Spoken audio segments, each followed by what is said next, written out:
नमस्कार, मैं युधिष्ठिर उपाध्याय। नेपाल में लगातार हालात बिगड़ते जा रहे हैं। इंस्टाग्राम, फेसबुक, यूट्यूब समेत 26 सोशल मीडिया साइट्स को बैन को लेकर शुरू हुआ प्रदर्शन अब इतना हिंसक हो चुका है कि 20 से ज्यादा लोगों की मौत हो चुकी है और सैकड़ों लोग घायल हो चुके हैं। हजारों की संख्या में सड़कों पर उतरी प्रदर्शनकारियों की भीड़ जमकर तोड़फोड़ और आगजनी कर रही है।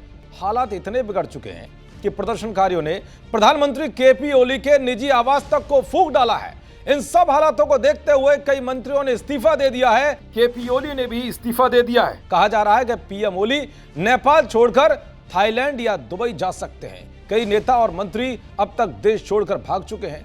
प्रदर्शनकारियों ने संसद पर कब्जा कर लिया है। सड़कों पर सेना उतार दी गई है। पड़ोसी देश नेपाल में बिगड़ते हालातों को देखकर भारत भी एक्शन मोड में आ गया है। भारत नेपाल के तमाम बॉर्डर पर अलर्ट जारी कर दिया गया है। नेपाल की सीमा से लगे कई जिलों में सुरक्षा बढ़ा दी गई है।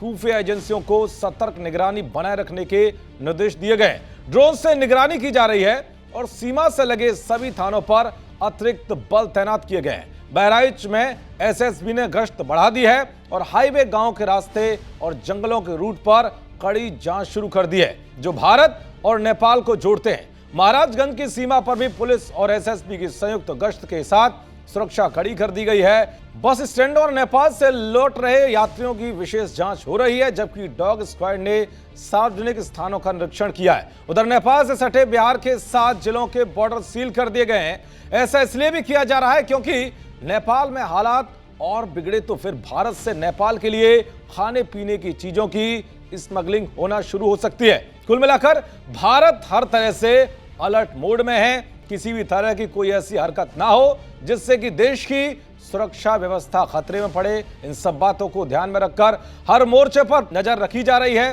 दरअसल ये आंदोलन सिर्फ काठमांडू तक ही सीमित नहीं है, बल्कि पूरे नेपाल में फैल चुका है। पूरे देश में सेना उतार दी गई है। सरकार ने हालातों को देखते हुए प्रदर्शनकारियों को शूट एंड साइट यानी कि देखते ही गोली मारने के आदेश दे दिए। प्रदर्शनकारी इस कदर गुस्से में हैं कि वो केपी ओली के करीबी नेता और मंत्रियों के घरों को चुन चुनकर आग के हवाले कर रहे हैं। प्रदर्शनकारी अब सेना को भी सड़कों पर दौड़ा रहे हैं। काठमांडू एयरपोर्ट को भी बंद कर दिया गया है। इसके अलावा कई इलाकों में कर्फ्यू लगा दिया गया है, लेकिन कर्फ्यू का कोई असर देखने को नहीं मिल रहा है। देखते रहिए जी न्यूज़। नमस्कार।